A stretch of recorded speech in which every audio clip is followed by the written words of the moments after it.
As dawn breaks over the Tuscan hills in the 8th century before our era, we find ourselves witnessing one of history's most intriguing transformations.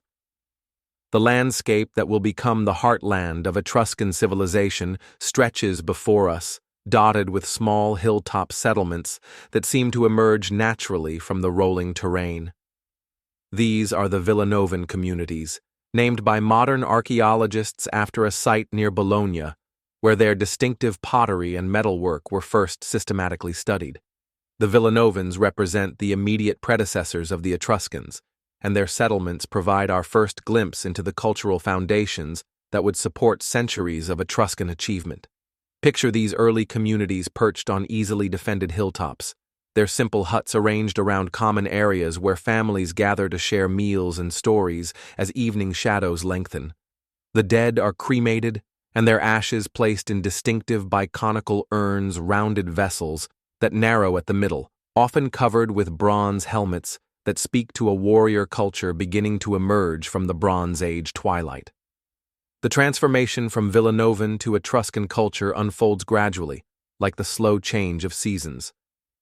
Archaeological evidence suggests this was not a conquest or sudden migration, but rather an evolution influenced by increased contact with Greek and Phoenician traders who brought new ideas, technologies, and artistic styles to Italian shores.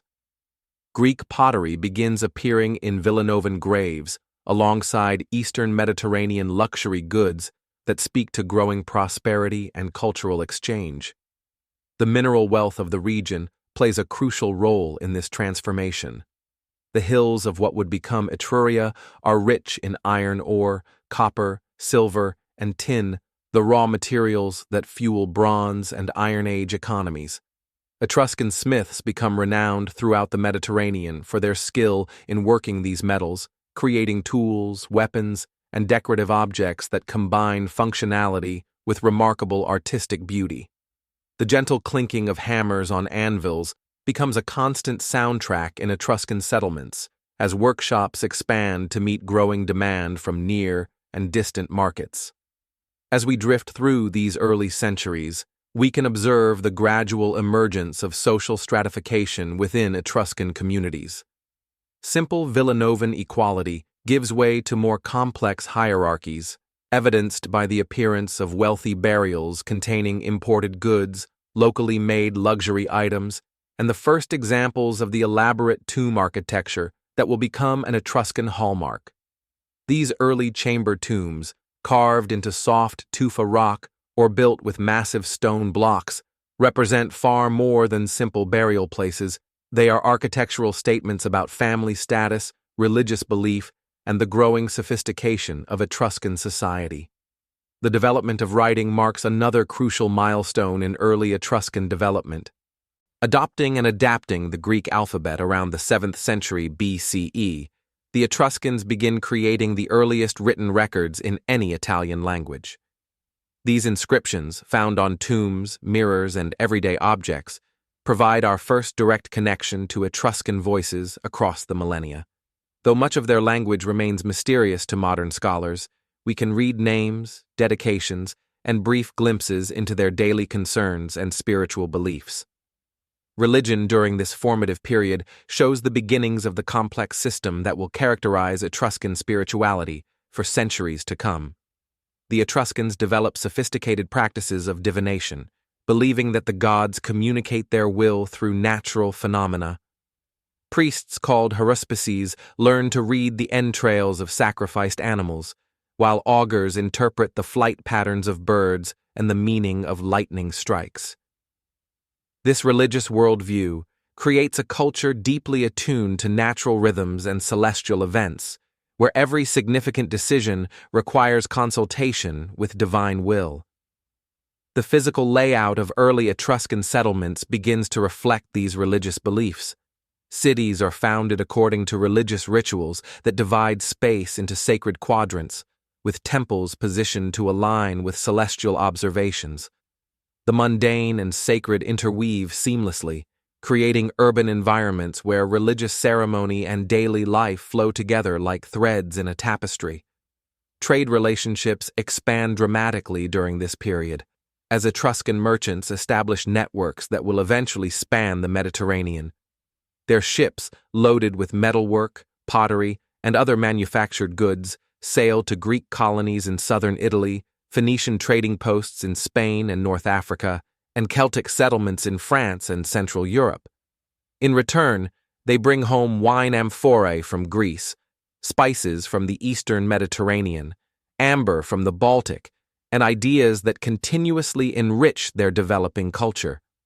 The emergence of powerful families begins to shape Etruscan political development. Unlike the democratic experiments of contemporary Greek city-states, Etruscan communities are governed by aristocratic clans whose power derives from control of land, trade, and religious authority. These families compete for status through elaborate displays of wealth, commissioning increasingly sophisticated tomb paintings, metalwork, and architectural projects that demonstrate their importance to gods and neighbors alike. Women's roles in early Etruscan society already show the distinctive character that will set this civilization apart from its Mediterranean contemporaries. Archaeological evidence suggests that Etruscan women participate more fully in public life, attend banquets alongside men, and maintain greater control over property than their Greek or Roman counterparts. This relative gender equality becomes one of the most remarkable aspects of Etruscan culture, frequently commented upon by ancient writers who find it exotic and noteworthy. As we conclude our exploration of these formative centuries, the Etruscan world is poised for the flowering that will make it one of antiquity's most distinctive civilizations. The foundations have been laid: sophisticated metalworking, growing trade networks, complex religious systems, and urban communities that balance earthly prosperity with spiritual depth. The stage is set for the golden age that awaits us in our next chapter, as these early achievements mature into the full glory of Etruscan civilization. Let these images of emerging cities and developing traditions carry you gently towards sleep, as Bronze Age simplicity gives way to Iron Age sophistication in the peaceful hills of ancient Etruria. The 6th century before our era dawns upon Etruria like a golden sunrise, illuminating a civilization that has reached its full flowering. As we drift through this period of remarkable achievement, we find ourselves surrounded by prosperous cities whose influence extends far beyond the Italian peninsula. The simple hilltop settlements of earlier centuries have evolved into sophisticated urban centers that rival anything in the contemporary Greek or Persian worlds. Imagine walking through the streets of Tarquinia at the height of its power. The city spreads across its hilltop location like a crown, its substantial walls of fitted stone blocks testament to both defensive necessity and civic pride. Within these walls, stone-paved streets follow carefully planned routes that respect the sacred geometry established during the city's founding rituals. Two-story houses with red-tiled roofs line these thoroughfares, their walls decorated with painted frescoes that bring color and life to daily existence. The heart of any Etruscan city is its temple precinct, where massive structures dedicated to various deities dominate the urban landscape. These temples, built on high platforms approached by imposing staircases, reflect the Etruscan adaptation of Greek architectural principles to their own aesthetic sensibilities. Unlike the austere marble perfection sought by Greek architects, Etruscan temples celebrate color and ornamentation. Painted terracotta sculptures crown the rooflines, their vivid blues, reds, and yellows creating a visual feast that speaks to the Etruscan love of beauty and divine celebration. The economic foundation of this urban prosperity rests upon trade networks that span the known world. Etruscan merchants have established themselves as the premier intermediaries of Mediterranean commerce, their ships carrying goods between Greek colonies, Phoenician trading posts, and Celtic settlements in France and Spain. From their harbors at Pyrgi, Populonia, and other coastal cities, vessels laden with Etruscan metalwork, pottery, and wine set sail for distant markets. returning with luxury goods that feed the growing appetite for refinement among Etruscan elites. The workshops of Etruscan artisans during this golden age produce objects of breathtaking beauty and technical sophistication. Master metalworkers create bronze mirrors decorated with intricate engravings that tell mythological stories with remarkable artistic skill. Their techniques for working gold reach levels of refinement that won't be equaled for centuries. Delicate filigree, granulation so fine it appears almost like powder, and repoussé work that transforms flat metal into sculptural masterpieces. Pottery workshops buzz with activity as artisans produce both utilitarian vessels and ceremonial pieces that demonstrate the Etruscan mastery of ceramic arts. The distinctive black pottery known as bucaro becomes a signature Etruscan product, its lustrous surface achieved through sophisticated firing techniques that create objects of elegant simplicity. More elaborate pieces feature painted decorations that rival the finest Greek pottery, often depicting scenes from daily life with a warmth and humanity that distinguishes Etruscan art from its more formal Greek counterparts. The social fabric of Golden Age Etruscan society reflects a complex hierarchy that nonetheless allows for remarkable social mobility. At the apex stand the great aristocratic families whose tombs will preserve their names for posterity: the Velka of Orvieto, the Satlna of Vulci, the Spurina of Tarquinia. These clans control vast estates worked by servants and slaves, but they also patronize artisans, fund public works, and compete with one another in displays of cultural sophistication that benefit entire communities. Below the aristocracy, a substantial middle class of craftsmen, traders, and smaller landowners enjoys a prosperity that archaeological evidence suggests was quite widely distributed. Their homes, while smaller than aristocratic palaces, contain imported pottery, bronze implements, and personal ornaments that speak to comfortable living standards. This broad-based prosperity creates a market for luxury goods and supports the artistic workshops that make Etruscan cities renowned throughout the Mediterranean.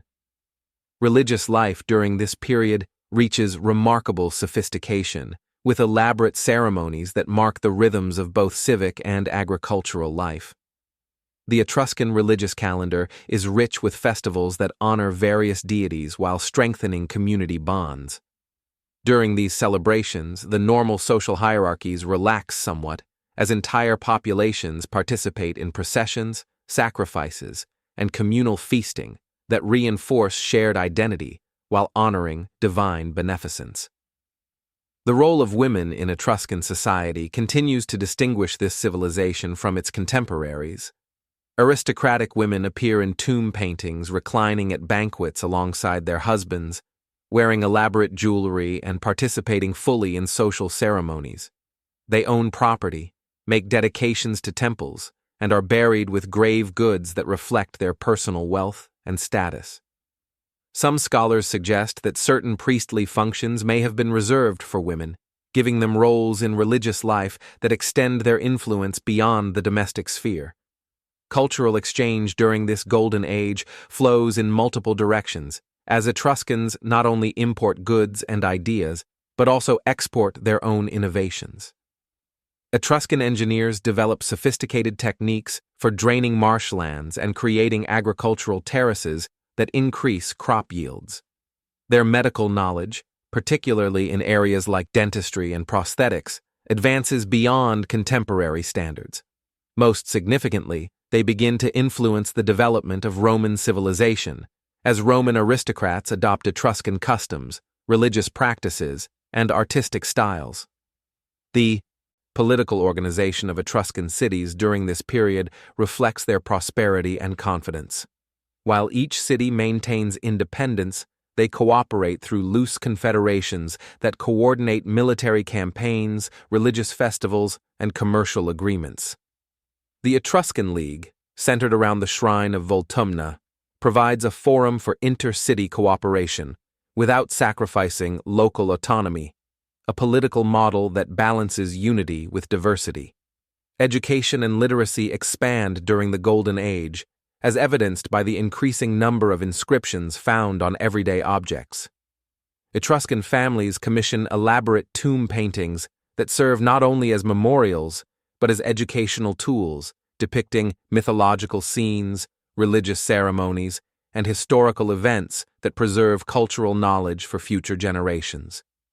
These painted tombs become libraries of visual information, ensuring that important cultural traditions survive even when written records are lost.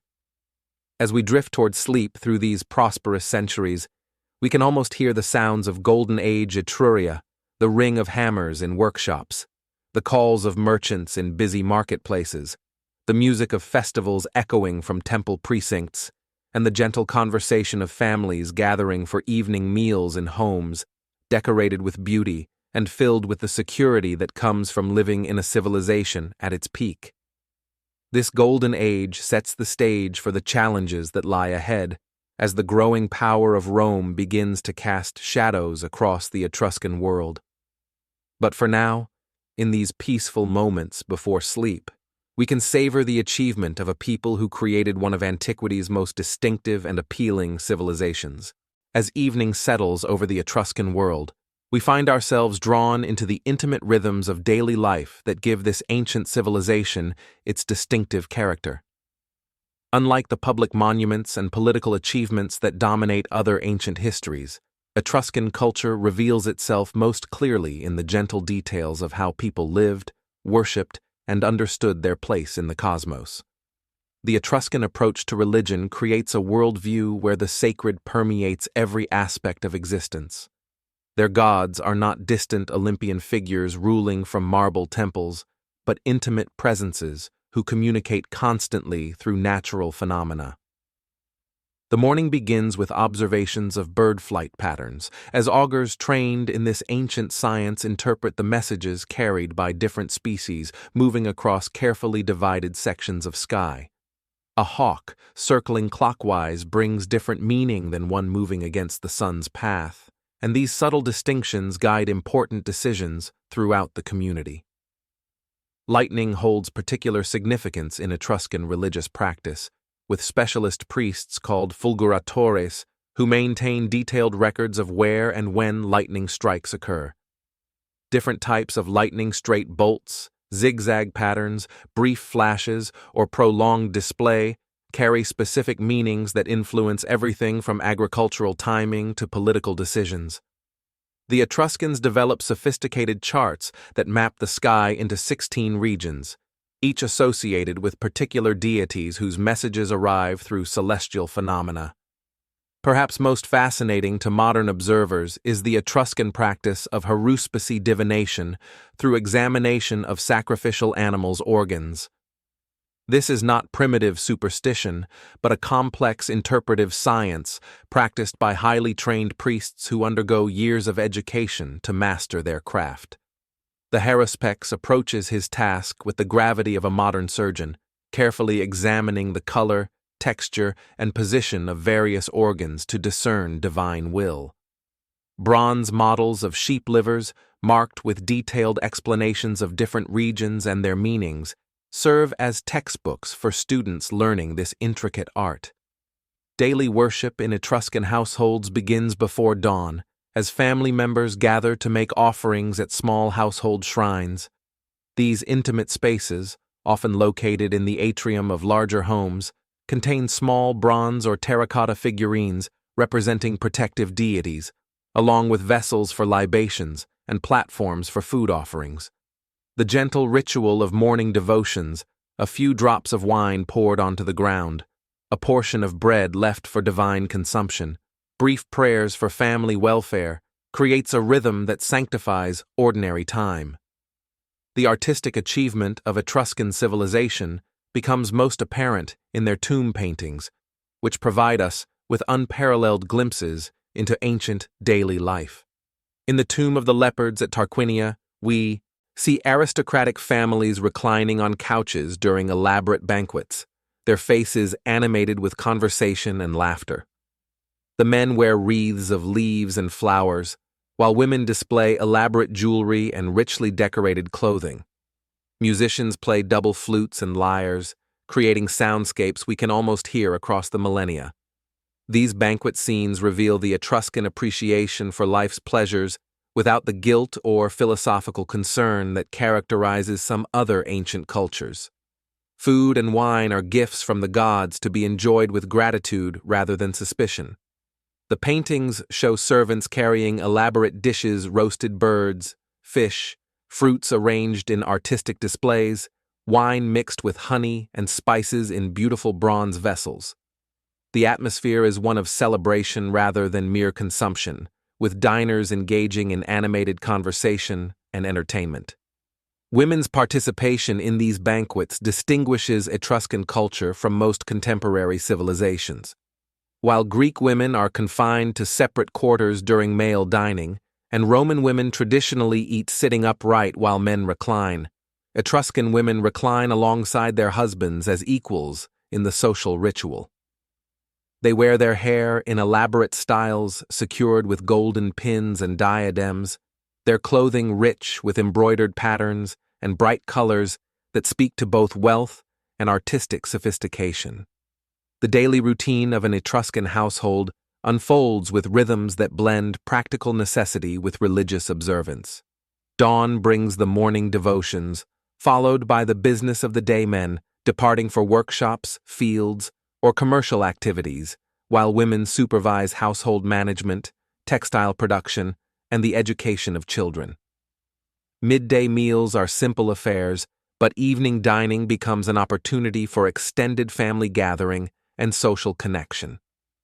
Children in Etruscan society receive education that balances practical skills with cultural transmission. Boys learn reading and writing using the Etruscan alphabet, along with basic mathematics needed for commerce and land management. They also receive instruction in religious practices, learning to identify different types of birds for augural purposes and understanding the basics of calendar calculation. Girls learn similar academic skills while also mastering the complex arts of textile production, household management, and the social graces necessary for their future roles as wives and mothers. The physical environment of Etruscan daily life reflects their aesthetic sensibilities and practical needs. Houses are built around central courtyards that provide light and air circulation, while creating private spaces for family activities.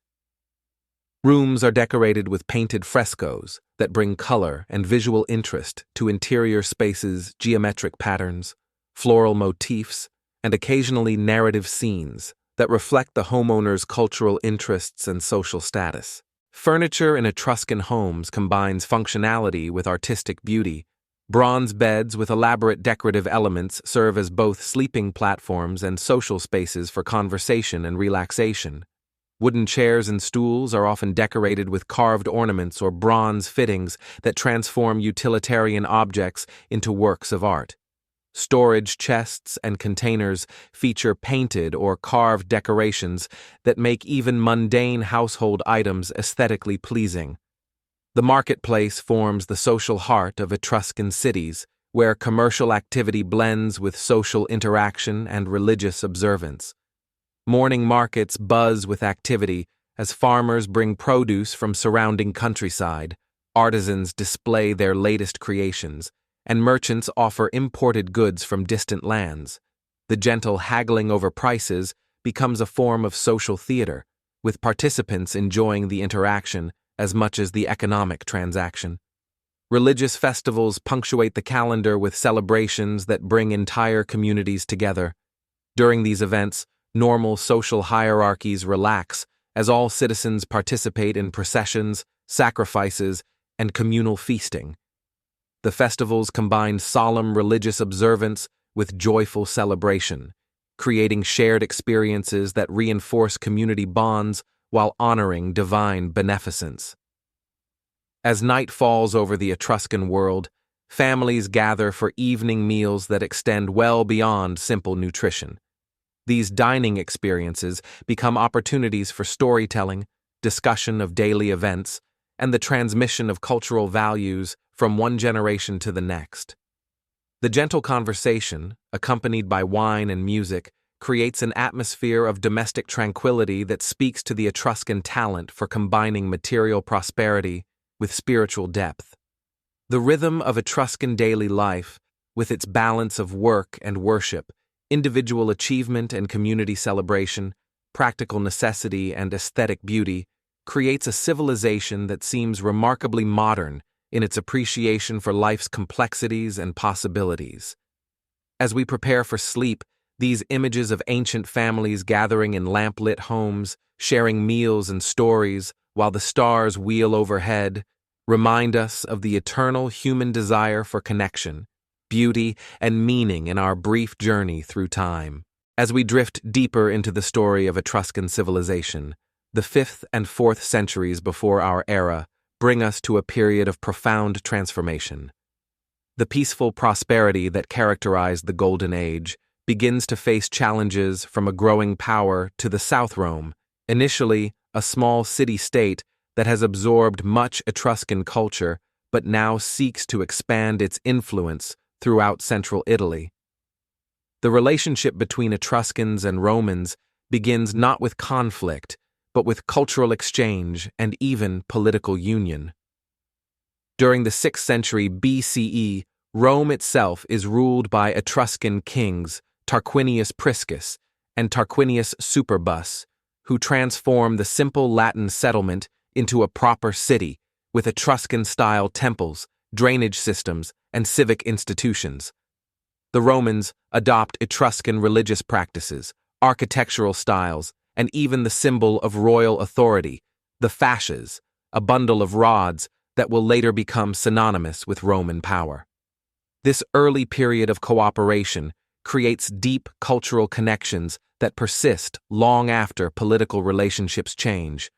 Roman aristocrats continue to consult Etruscan haruspices for important religious ceremonies, Roman artists learn techniques from Etruscan masters, and Roman engineers adapt Etruscan innovations in urban planning and construction. The influence flows so deeply that distinguishing purely Roman from Etruscan-influenced elements in early Roman culture becomes nearly impossible. However, as Rome expands its territory and ambitions, the political dynamic shifts. The expulsion of the last Etruscan king from Rome around 509 BCE marks the beginning of the Roman Republic and the start of a more competitive relationship with Etruscan city-states. Initially, this competition remains relatively peaceful, focused more on commercial advantage and territorial boundaries than outright conquest. The first serious conflicts arise over control of trade routes and access to mineral resources. Etruscan cities like Veii, located just 12 miles from Rome, find themselves competing for control of salt production along the Tiber River and access to the rich agricultural lands of central Italy. These early conflicts are characterized more by raids and border skirmishes than by attempts at total conquest, reflecting a world where city-states compete for advantage while respecting each other's fundamental right to exist. The siege of Veii, beginning around 405 BCE and lasting nearly a decade, marks a turning point in Etruscan-Roman relations. This prolonged conflict demonstrates Rome's growing military capabilities and determination to expand beyond its traditional boundaries. The eventual fall of Veii in 396 BCE sends shockwaves through the Etruscan world, as communities realize that Rome represents a new type of threat zone that seeks not just victory, but complete absorption of conquered territories.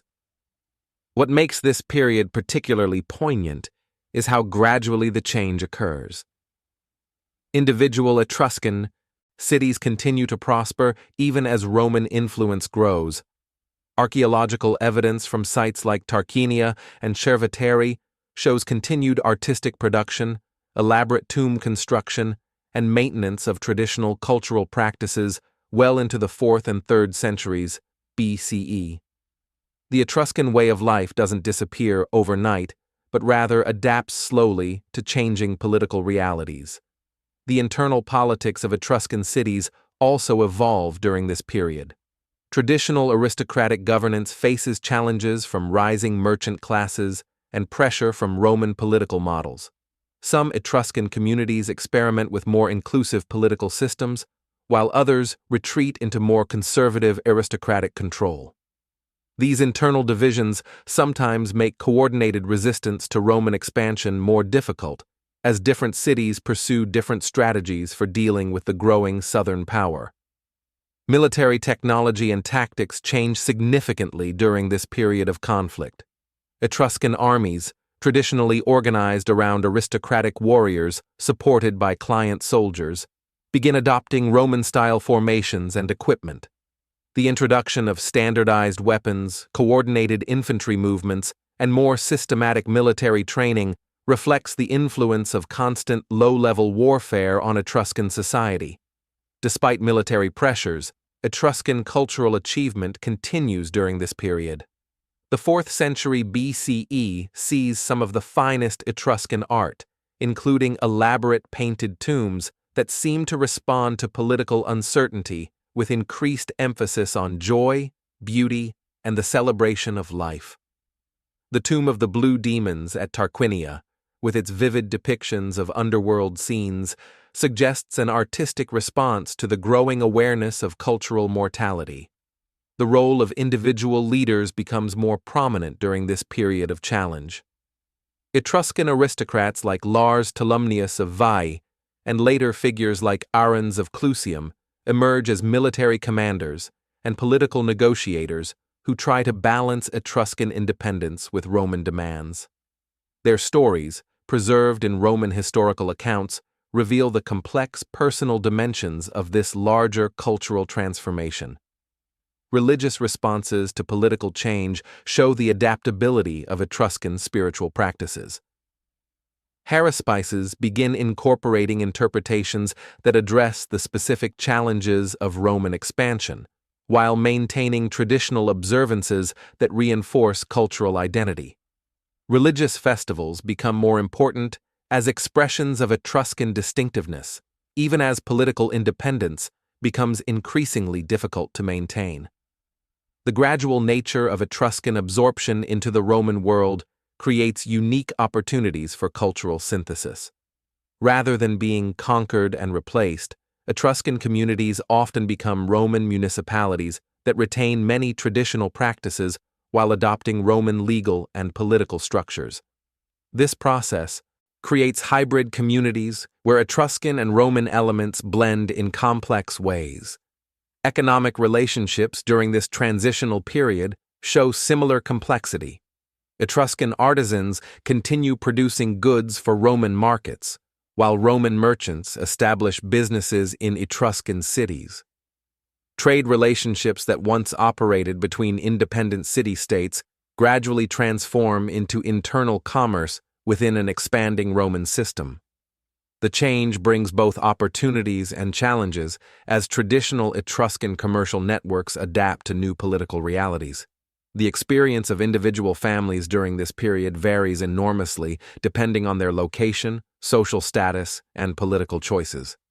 Some aristocratic Etruscan families successfully integrate into Roman elite society, adopting Roman names while maintaining aspects of traditional Etruscan culture. Others retreat to rural estates where they preserve older ways of life for several more generations.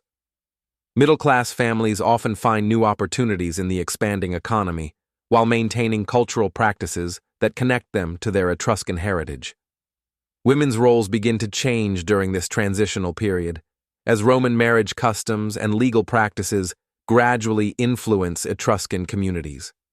However, the change occurs slowly and unevenly, with many Etruscan families maintaining traditional practices that give women greater independence and social prominence than was typical in Roman society.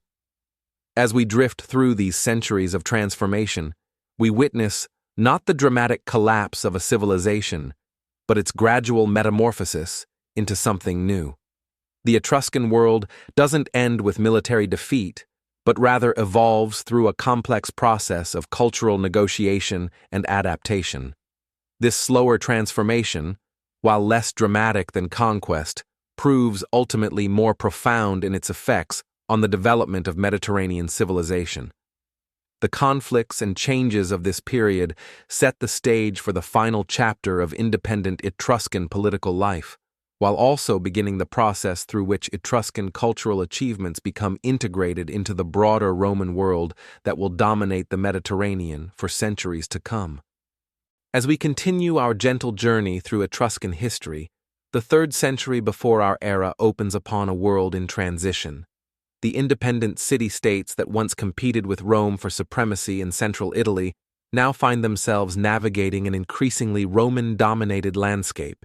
Yet this period of political decline paradoxically witnesses some of the most remarkable examples of cultural persistence and adaptation in the ancient world. The process of Roman integration unfolds gradually, like the slow change of seasons, rather than through dramatic conquest.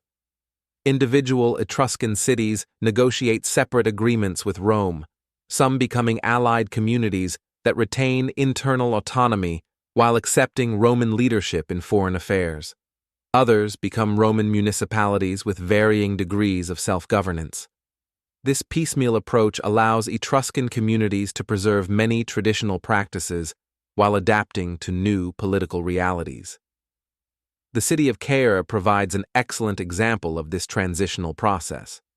Having maintained friendly relations with Rome for centuries, Caere receives a form of citizenship that allows its people to participate in Roman commercial life while retaining their own local customs and religious practices. The archaeological record from Caere during this period shows continued prosperity, with elaborate tomb construction and artistic production that demonstrates the successful adaptation to changing circumstances. Economic relationships during this period reveal the complexity of cultural integration. Etruscan artisans continue producing goods that blend traditional techniques with Roman aesthetic preferences, creating hybrid artistic styles that influence the development of Roman art. Etruscan metalworkers, renowned throughout the Mediterranean for their skill, find ready markets for their products in the expanding Roman world. Their workshops adapt to produce Roman-style armor, household goods, and decorative objects while maintaining the technical excellence that made Etruscan craftsmanship famous. Agricultural production also adapts to Roman integration as Etruscan farmers begin growing crops for Roman markets while maintaining traditional polyculture practices that sustain local communities. The famous Etruscan expertise in drainage and land reclamation proves valuable to Roman territorial expansion as Etruscan engineers help develop agricultural systems throughout Italy. This technical knowledge becomes one of the most lasting Etruscan contributions to Roman civilization. Religious continuity provides perhaps the most fascinating aspect of this transitional period. While political independence diminishes, Etruscan religious practices not only survive, but actually gain influence within Roman society. Roman families increasingly consult Etruscan haruspices for important ceremonies, and the Roman state formally incorporates Etruscan divination practices into official religious observances. The College of Haruspices becomes a recognized institution within Roman religious hierarchy, ensuring the survival of ancient Etruscan spiritual traditions. The persistence of Etruscan language during this period demonstrates remarkable cultural resilience. While Latin becomes the language of commerce and official business, Etruscan continues to be used for religious ceremonies, family commemorations, and local affairs. Bilingual inscriptions become common, showing how individuals navigate between Etruscan cultural identity and Roman political participation. Some families maintain Etruscan as their primary domestic language for several generations after formal Roman integration. Individual stories from this period illustrate the personal dimensions of cultural transformation. The family of Aule Metelli, whose bronze statue now stands in the Florence Archaeological Museum, represents successful adaptation to Roman rule while maintaining Etruscan cultural identity. Depicted wearing Roman-style toga but bearing an Etruscan name and inscription, Aule Metelli embodies the hybrid identity that characterizes this transitional period. Tomb construction during the decline period shows interesting adaptations to changing circumstances. While elaborate painted tombs become less common, Etruscan families continue to invest in underground burial chambers that maintain traditional religious practices while accommodating Roman legal requirements. These later tombs often feature simplified decorative programs that focus on essential Etruscan cultural symbols rather than the elaborate narrative scenes of earlier periods. The role of women during this transitional period reflects the gradual influence of Roman legal practices on Etruscan communities. While Roman marriage customs and inheritance laws slowly spread throughout former Etruscan territories, many families maintain traditional practices that preserve greater female autonomy. This creates interesting regional variations in women's status throughout central Italy, with some areas maintaining more traditional Etruscan practices longer than others. Educational practices adapt to the bilingual reality of Roman integration. Children in Etruscan families learn both languages, often receiving formal education in Latin, while maintaining Etruscan cultural literacy through family traditions and religious participation. This bilingual education creates generations of individuals who can navigate both cultural worlds while serving as bridges between Etruscan traditions and Roman innovations. Trade relationships during this period show the economic benefits of integration alongside the challenges of cultural adaptation. Etruscan merchants gain access to expanding Roman markets while facing increased competition from traders throughout the Mediterranean. Some traditional Etruscan commercial networks continue operating under Roman political umbrella, adapting their practices to Roman commercial law while maintaining family-based trading relationships that span generations. The transformation of Etruscan cities during this period creates fascinating archaeological records. Tarquinia, for example, shows layers of Roman construction built over earlier Etruscan foundations, with Roman-style buildings incorporating Etruscan architectural elements. Streets are widened to accommodate Roman traffic patterns, but follow routes established centuries earlier by Etruscan urban planners. Public buildings blend Roman functional requirements with Etruscan aesthetic traditions, creating architectural styles that influence provincial Roman development throughout Italy. Military service provides another avenue for Etruscan integration into Roman society. Young Etruscan men serve in Roman legions, bringing their traditional skills in metalworking and engineering to Roman military operations. Some achieve distinction in Roman service, earning citizenship and social advancement while maintaining connections to their Etruscan communities. These military careers create networks that facilitate cultural exchange and economic cooperation between Etruscan and Roman societies. The persistence of Etruscan festivals and religious celebrations throughout this period demonstrates the strength of cultural traditions in maintaining community identity. While political independence fades, religious autonomy allows Etruscan communities to preserve essential aspects of their cultural heritage. Roman authorities generally respect these local traditions, recognizing their value in maintaining social stability and their potential contributions to Roman religious practices. Artistic production during the decline period shows remarkable adaptability to changing circumstances. Etruscan artists begin incorporating Roman themes and subjects into traditional artistic formats, creating hybrid works that appeal to both cultural traditions. Bronze mirrors continue to be produced with traditional techniques, but feature scenes from Roman mythology alongside Etruscan religious imagery. This artistic synthesis becomes a model for cultural adaptation throughout the Roman world. The social war of 91 to 88 BCE marks a crucial moment in the final integration of Etruscan communities into Roman citizenship. Many Etruscan cities that had maintained allied status for centuries receive full Roman citizenship, completing the legal transformation from independence to integration. However, this political change occurs within communities that have spent generations adapting to Roman influence, making the transition relatively smooth compared to other regions of Italy. Family genealogies from this period reveal the complex strategies employed by aristocratic Etruscan clans to maintain status during political transformation. Many families adopt Roman names while preserving Etruscan cultural practices, create marriage alliances with Roman patrician families while maintaining Etruscan religious observances, and invest in Roman-style education for their children while ensuring transmission of traditional Etruscan knowledge. The gradual disappearance of Etruscan as a spoken language occurs over several generations, with the latest inscriptions dating to the 1st century CE.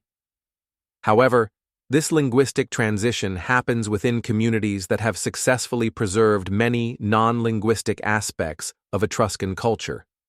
Religious practices, artistic traditions, agricultural techniques, and social customs continue to influence local culture long after Etruscan language fades from daily use.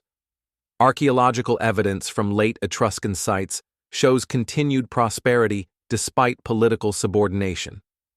Houses continue to be built in traditional Etruscan styles, workshops maintain production of characteristic goods, and public buildings receive regular maintenance and updating. This material evidence suggests that Roman integration, while ending political independence, doesn't necessarily diminish local prosperity or cultural vitality. The influence of Etruscan legal traditions on Roman law during this period provides another example of cultural persistence within political transformation.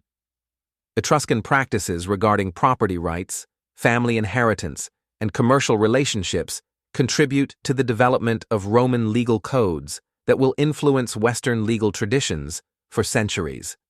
This legal synthesis represents one of the most lasting Etruscan contributions to Roman civilization. Individual Etruscan families during this period develop various strategies for preserving cultural identity while participating in Roman society. Some maintain traditional practices privately while adopting Roman customs for public life. Others seek to influence Roman culture by sharing Etruscan expertise in areas like divination, metalworking, or agricultural techniques. Still others fully embrace Roman identity while maintaining pride in their Etruscan ancestry. The transformation of Etruscan religious sites during this period illustrates the complex process of cultural integration. Some temples are rebuilt in Roman styles while maintaining traditional Etruscan religious functions. Others become Roman temples dedicated to Roman deities but preserve Etruscan ritual practices. A few maintain purely Etruscan character while accepting Roman political oversight. These varied approaches reflect the flexibility that characterizes successful cultural adaptation. As our gentle journey through Etruscan history approaches its peaceful conclusion, we find ourselves contemplating one of the most remarkable stories of cultural transmission in the ancient world. While Etruscan political independence fades during the 1st century before our era, the civilization's influence on Roman culture proves so profound and enduring that we can trace Etruscan elements throughout the development of Western civilization itself. The architectural legacy of the Etruscans permeates Roman building practices in ways both obvious and subtle. The Roman development of the arch, while not exclusively Etruscan in origin, benefits enormously from centuries of Etruscan engineering expertise. Etruscan builders master the techniques of creating stable stone arches, developing methods for calculating load distribution, and creating foundations that support massive structures. When Roman engineers begin their great building projects, aqueducts, amphitheaters, basilicas, they draw upon this accumulated Etruscan knowledge. The distinctively Roman practice of building on massive raised platforms derives directly from Etruscan temple architecture. The imposing staircases and elevated foundations that characterize Roman public buildings reflect aesthetic and engineering principles developed in Etruscan cities centuries earlier. Even the Roman practice of decorating buildings with painted terracotta sculptures follows Etruscan precedents, though Roman artistic styles eventually develop their own characteristics. Roman religious practices preserve perhaps the most extensive Etruscan influence on later civilization. The Roman College of Haruspices continues Etruscan divination traditions well into the Christian era, with emperors regularly consulting Etruscan-trained priests for important state decisions. The Roman practice of taking auspices before major undertakings, the interpretation of lightning strikes as divine messages, and the reading of sacrificial animals' entrails all derive from Etruscan religious traditions. The Roman triumph ceremony, one of the most spectacular displays of imperial power, incorporates numerous Etruscan elements. The triumphant general's purple-painted face recalls Etruscan representations of divine figures, while the elaborate procession through the city follows patterns established in Etruscan religious festivals. Even the architectural setting for triumphs, the Temple of Jupiter Optimus Maximus on the Capitoline Hill, follows Etruscan design principles in its elevated platform and triple-chamber layout. Roman concepts of urban planning owe substantial debts to Etruscan precedents. The practice of founding cities according to religious rituals that divide space into sacred quadrants derives from Etruscan traditions. Roman surveyors use instruments and techniques developed by Etruscan engineers, while Roman legal concepts of urban space reflect Etruscan understandings of the relationship between sacred and secular areas within city boundaries. The gladiatorial games that become synonymous with Roman entertainment have their origins in Etruscan funeral practices. Archaeological evidence from Etruscan tombs shows armed combat as part of aristocratic burial ceremonies, intended to honor the deceased and provide entertainment for funeral guests. Romans adapt and expand these practices, transforming intimate Etruscan funeral customs into massive public spectacles that help define Roman popular culture. Roman artistic development shows continuous Etruscan influence, particularly in areas like portrait sculpture and decorative arts. The Roman talent for realistic portraiture builds upon Etruscan traditions of commemorative sculpture that emphasize individual character rather than idealized beauty. Etruscan bronze-working techniques continue to influence Roman metalwork, while Etruscan pottery styles contribute to the development of Roman ceramic arts. The Roman calendar incorporates numerous Etruscan religious observances, many of which survive well into the imperial period. Festivals honoring agricultural deities, ceremonies marking seasonal transitions, and rituals designed to ensure divine favor for the state all show Etruscan influence. Some of these observances continue in modified forms throughout Roman history, carrying Etruscan cultural elements into late antiquity. Roman legal traditions preserve important Etruscan contributions, particularly in areas relating to property rights and family law. Etruscan concepts of land ownership, inheritance practices, and commercial relationships influence the development of Roman legal codes that will shape European law for centuries. The Roman understanding of the relationship between public and private property reflects Etruscan legal precedents adapted to Roman political needs. The influence of Etruscan women's relatively high status can be traced in certain aspects of Roman family law and social practice. While Roman society becomes more restrictive regarding women's roles than traditional Etruscan culture, some Etruscan practices persist in modified forms. Roman women's rights to own property, participate in business, and influence family decisions show the continuing influence of Etruscan social traditions. Roman agricultural practices incorporate numerous Etruscan innovations, particularly in areas like drainage, terracing, and crop rotation. The Roman development of intensive agriculture that supports large urban populations builds upon centuries of Etruscan expertise in land management. Etruscan techniques for draining marshlands become standard Roman engineering practices, enabling the expansion of agricultural production throughout the Mediterranean. The Roman understanding of engineering and construction incorporates fundamental Etruscan contributions, particularly in areas like underground drainage systems and the construction of roads. Etruscan engineers develop sophisticated techniques for creating stable foundations in difficult terrain, methods that Roman builders adapt for their massive infrastructure projects. The famous Roman road system utilizes construction principles originally developed by Etruscan engineers. Roman medical practices preserve certain Etruscan therapeutic traditions, particularly in areas like dentistry and the treatment of injuries. Archaeological evidence suggests that Etruscan medical knowledge in some areas exceeds contemporary Greek practices, and this expertise continues to influence Roman medicine.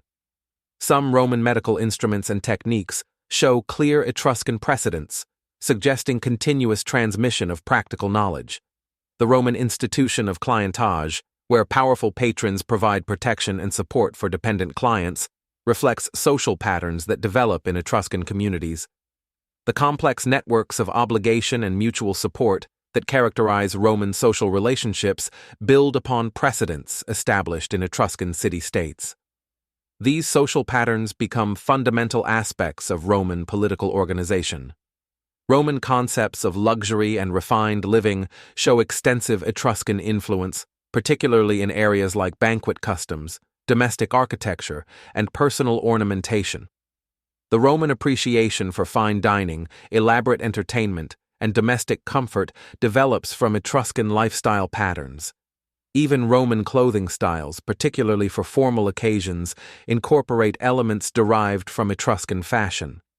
The Roman development of historical writing preserves numerous Etruscan traditions and memories, ensuring that later generations understand their cultural debts to Etruscan predecessors. Roman historians like Livy and Tacitus, while sometimes critical of Etruscan practices, acknowledge the fundamental importance of Etruscan contributions to Roman development. This historical consciousness helps preserve knowledge of Etruscan achievements